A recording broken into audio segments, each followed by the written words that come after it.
we can do it together when we finish this process. Thank you.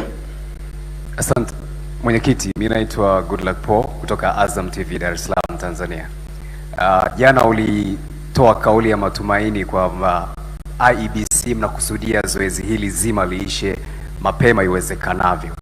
Kutokana na changamoto zote hizi ambazo zimetajwa, tathmini yenu mpaka sasa hivi ni ipi? Bado tuendelee kuwa na matumaini hayo au kuna kitu ambacho mnaona pengine kinaweza ikasababisha zoezi hili pengine kuchukua muda zaidi ya ule ambao ulitarajiwa? Asante. Is that the last question? Yeah. Sisi kama tume tunafanya kazi kulingana na sheria na tutaendelea na hiyo kazi. Matokeo ya urais tumepewa muda ya siku 7 kuangalia kuwa hiyo matokeo itolewe, na tutajitahidi kumaliza hiyo kazi mapema iwezekanavyo. Asante sana.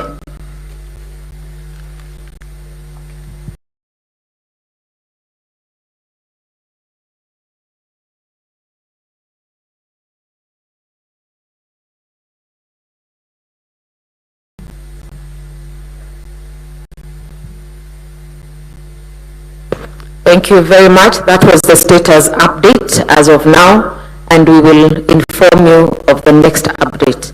Thank you very much. Respective agents at the constituency